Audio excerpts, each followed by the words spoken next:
The refrigerator is open. She takes out 3 things. She closes it. The whole interaction takes 4 seconds. You have been standing in front of yours for 90 seconds, and you haven't touched anything yet. You are not hungry. You are calculating. The pasta sauce that has been open since... When was it exactly? The rice from Monday, that is probably fine. People eat leftover rice for days. It is probably fine. The half tin of coconut milk, with a piece of cling film pressed over the top, that you have opened and resealed 3 separate times now. The yogurt that is 2 days past the date printed on the container, which everyone knows is not the actual date the yogurt stops being edible. It is just the date the manufacturer prefers you to believe it stops being edible, and anyway you gave it the smell test on Wednesday and it was fine. You are not deciding what to eat. You are conducting a risk assessment. And somewhere in the kitchen in Kyoto that you stepped out of this morning, a refrigerator is closed. Not because it is empty. It contains everything required for today's meals and for tomorrow's and for the day after that. It contains exactly enough and nothing that is uncertain, nothing that requires a calculation, nothing that has been moved from the front shelf to the back shelf to the drawer to the front shelf again in the silent negotiation of the maybe. It contains certainty. The yogurt in that refrigerator is fresh because it was bought 2 days ago to be eaten today. The fish is fresh because it was bought this morning. The vegetables are the vegetables of this season, in the quantities required for this week's cooking, in the condition required to be cooked with full confidence the moment they are reached for. She opened it. She took 3 things. She closed it. That is all a refrigerator is supposed to be. By the end of this, you will understand exactly what yours has become instead. And 7 things you can do, starting tonight, to begin changing what opens every morning into the 4-second certainty rather than the 90-second calculation. You know the feeling, not the expired food itself. You generally catch that before it becomes a genuine problem. The feeling is the other one, the subtler one, the one that is not alarm or disgust but something lower and more persistent than either. The feeling of opening the refrigerator and finding, instead of what you came for, a collection of questions. What is this still doing here? Is this still good? If I use this now, can I still use that later? Should I cook the thing that needs to be cooked first, or the thing I actually want, or the thing that has been patiently suggesting itself from the second shelf for 4 days? Is the slightly soft spot on this vegetable normal soft or wrong soft? How long is too long for this particular category of leftover? Researchers studying domestic behavior have a name for this quality of interaction with the refrigerator. They call it the ambient cognitive load of probabilistic food. The calculation is not one calculation. It is dozens of micro-calculations, each too small to register as effort, each drawing fractionally from the finite pool of attention that the morning began with. A study published in the Journal of Environmental Psychology found that expired and unused food items are among the highest sources of background decision load in domestic kitchens. Not because of any single item, because of the cumulative effect of items that each require, every time they are seen, the same question: do I need to deal with this? And the answer is always not right now. And not right now becomes not today. And not today becomes the thing you throw out on Sunday without quite remembering when it arrived. This is not a kitchen problem. It is a nervous system problem. Because the micro-calculation of the maybe does not stay in the kitchen. It travels with you. It is the low-frequency equivalent of the unfinished task, registered below the level of conscious thought, accumulating across the week in the specific way that unresolved things accumulate, contributing to the cortisol baseline that the previous videos in this series have been addressing from different angles. Japan's answer to the refrigerator is not an organizational system, it is a philosophical position. And the position is this: the refrigerator should contain certainties. Everything in it should be something you know exactly what to do with, exactly when you are going to do it, and exactly how confident you can be that it is what it presents itself as being. 7 things produce that refrigerator. And none of them require more money, more time, or a better refrigerator. Princeton Neuroscience Institute's research on visual clutter established that objects without clear purpose or designated use compete for neural resources, that the brain, encountering unresolved visual information, allocates attention to it even when the person is not consciously engaged with it. The refrigerator, in its Western form, is one of the most consistent sources of unresolved visual information in the domestic environment. Every time it is opened, the brain encounters a landscape of varying probability. The certain, fresh, recently bought, clearly intended for a specific meal. The probable, the leftover from 2 days ago, still fine but declining. The possible, the condiment bought for one recipe and not used since. And the uncertain, the thing at the back that may or may not be the thing you think it is. Each category carries its own cognitive weight. The certain item requires nothing. It is there, it is what it is, it does what it is expected to do. The uncertain item activates the avoidance response, the specific neural pathway that registers an unresolved problem and produces the characteristic impulse to defer. And deferral, researchers studying avoidance behavior in domestic spaces have found, produces what they call ambient guilt, a low-level background sense of something unresolved, not enough to act on but enough to register, enough to add its small weight to the cortisol baseline. Dr. Darby Saxby at the University of Southern California, whose research on domestic environments and stress hormones has appeared throughout this series, has documented a specific finding relevant to the refrigerator. In households where food waste is high and food uncertainty is persistent, cortisol levels in the female members of the household are measurably elevated relative to households where the food environment is clear and managed. The refrigerator that holds mostly certainties produces a measurably different hormonal environment than the refrigerator that holds mostly probabilities. And there is a second mechanism, more direct and more physical. The gut microbiome, the bacterial ecosystem that governs the gut-brain axis, the primary communication channel between the digestive system and the cortisol system, is directly affected by the freshness and variety of what it receives. A refrigerator that contains primarily fresh, seasonal, fermented, and intentional food produces a different gut environment than a refrigerator that contains primarily leftover, processed, uncertain, and partially used food. And the gut environment produces a different cortisol response to the same stressors. Japan's refrigerator is not just less stressful to open, it is, at a biochemical level, producing different outcomes from the first bite. The first thing she buys is what the season is producing. Not what the supermarket is selling. Those are different things, and in most Western grocery stores, they have been different things for long enough that the difference has become invisible. The supermarket sells strawberries in February. The strawberries are there, they are red, they are technically strawberries, and they have traveled some distance to arrive in the condition they are currently in, which is the condition of something that was picked before it was ready and refrigerated for longer than strawberries were designed to be refrigerated. Shun is the Japanese concept of the peak moment, the brief window when a food is at the height of its natural season, when it was grown in the right conditions, harvested at the right time, and will be eaten in the days closest to the moment of that harvest. The Shun strawberry is the June strawberry, eaten in June, in Japan, near where it was grown, in the week of its best possible self. And the Shun strawberry tastes different from the February supermarket strawberry in the way that a conversation with someone who is fully present tastes different from a conversation with someone who is somewhere else while appearing to be here. But Shun is not just a flavor philosophy. It is a purchasing philosophy. Buying what the season produces means buying what is currently available in abundance, at its peak quality, at its lowest cost, for the shortest journey from field to plate. It means the refrigerator contains food that is at the beginning of its useful life rather than the end of it. It means every item in the refrigerator has the maximum amount of time before its quality begins to decline, the maximum certainty window. When you buy what is in season, you buy confidence. The food is fresh because it is the food that is naturally fresh right now. The refrigerator holds certainty because the certainty was built into the choice at the point of purchase.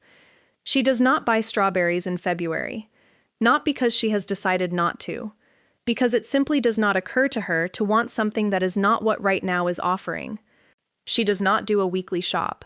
This is perhaps the single most structurally different thing about the Japanese relationship with food and the refrigerator, and it is also the one that most immediately seems incompatible with Western life. The weekly shop is a fixture, a Saturday routine, a logistical achievement, the 2 hours that provision the 7 days to follow. But the weekly shop produces the probability refrigerator. Because the weekly shop requires purchasing food for 7 days of meals that have not yet been decided, for appetites that have not yet been experienced, for schedules that will not unfold exactly as imagined. And the gap between what was purchased and what is actually eaten produces the leftover, the forgotten, the gradually uncertain. The Japanese shopping rhythm is different. Small amounts more frequently, ideally on the way home from somewhere, at the market or the small grocery, for what tomorrow requires and the day after that.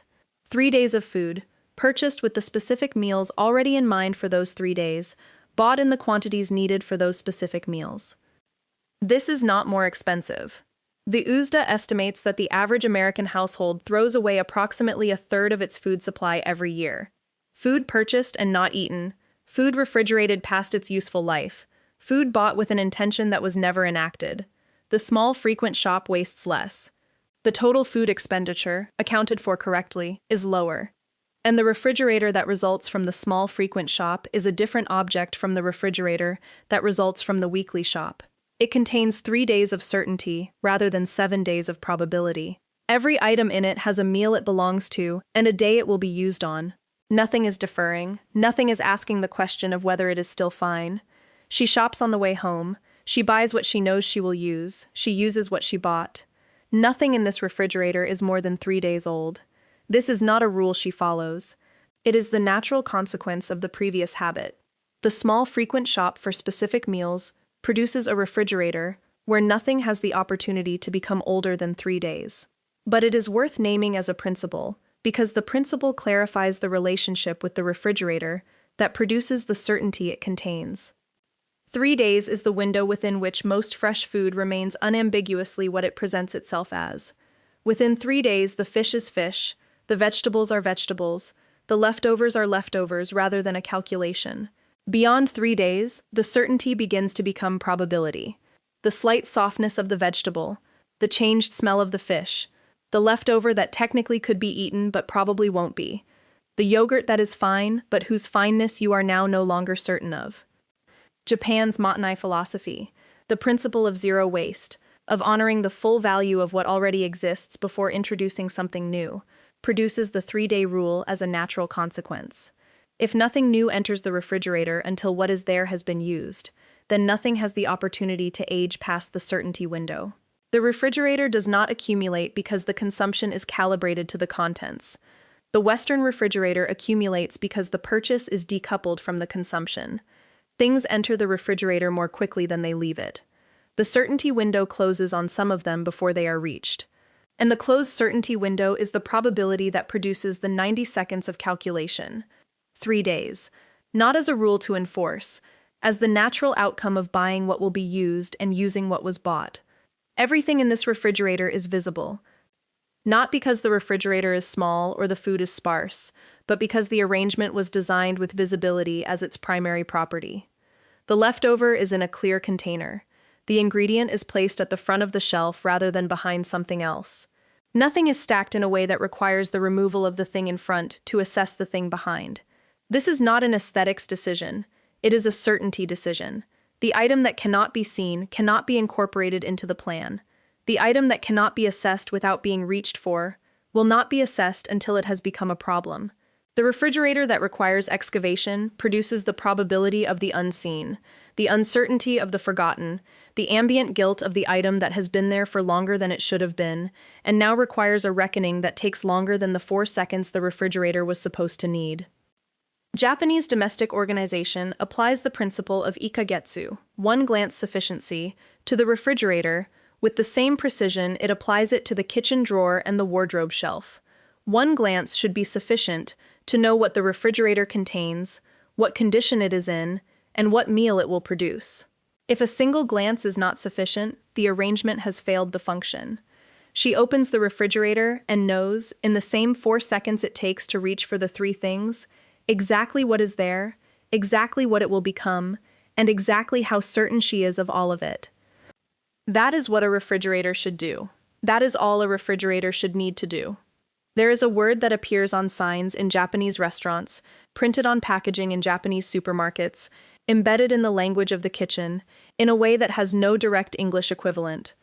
Matanai, approximately, what a waste, but not as a reproach, as a lament. The feeling that something which had more life to give was not allowed to give it, the regret of the unnecessary ending, the respect for the full arc of a thing's usefulness. Matanai applied to the refrigerator means this: nothing new enters until what is already there has been fully honored.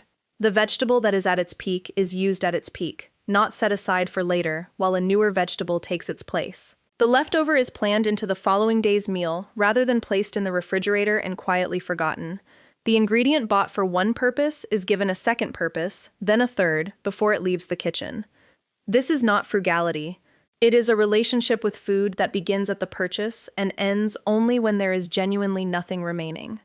The half tin of coconut milk that lives in a Japanese refrigerator lives there for one day, because it was purchased knowing what it would become next.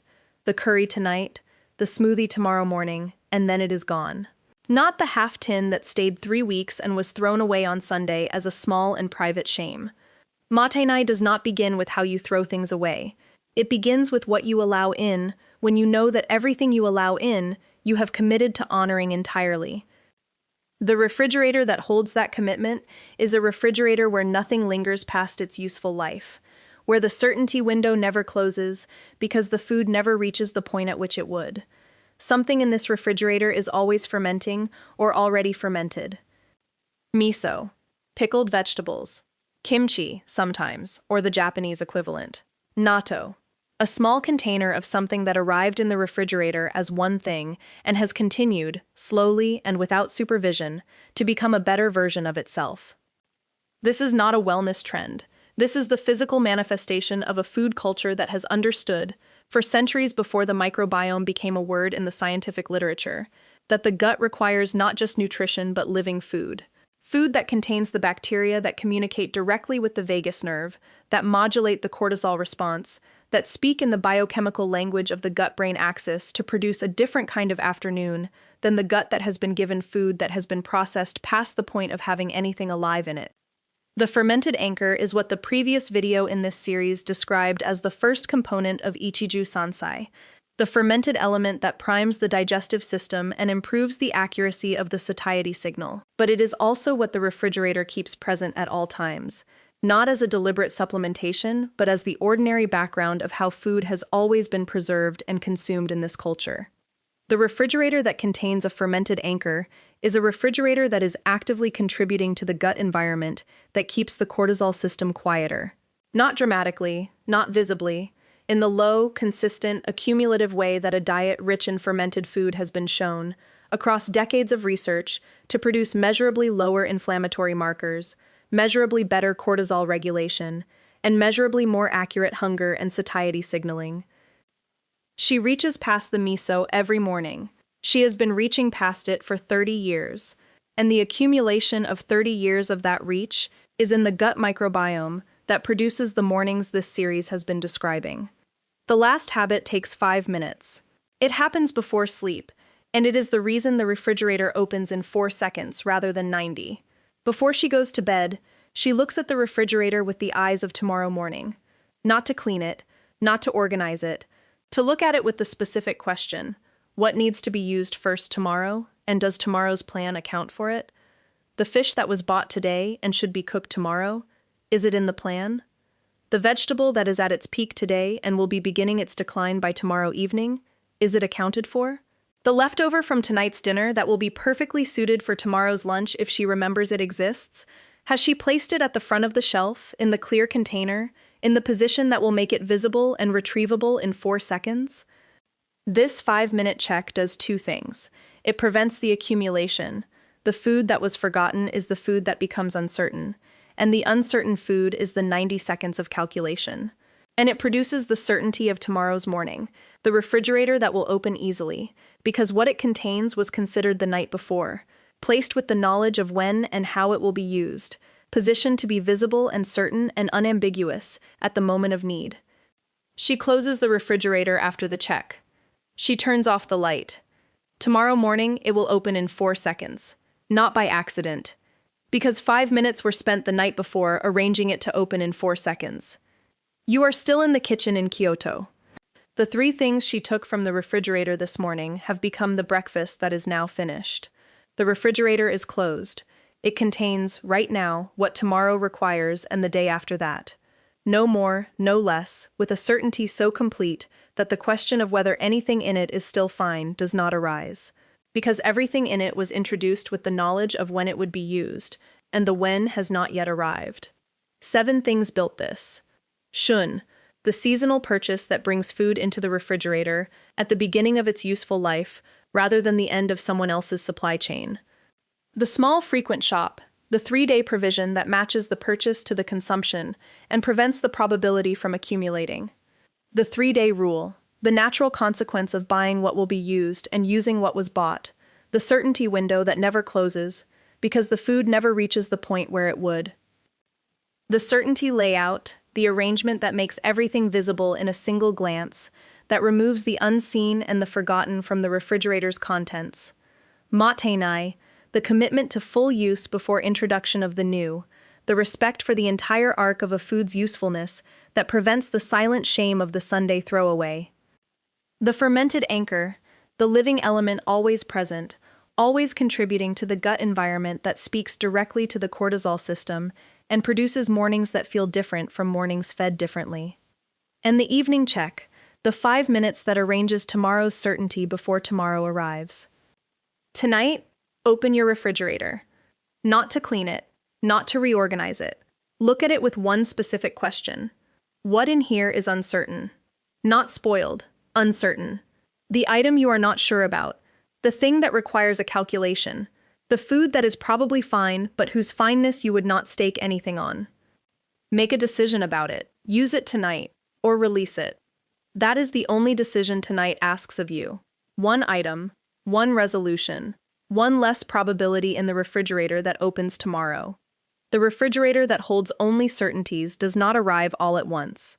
It arrives one resolved calculation at a time. And the first one is waiting for you right now, somewhere between the second shelf and the back of the drawer, in a state of probability that has been there long enough to have stopped asking. Ask it tonight. Let tomorrow's refrigerator be 4 seconds closer to hers. Share this with someone who has been throwing away the same categories of food every week and wondering why the grocery bill never gets smaller. They may be one shopping habit away from finding out,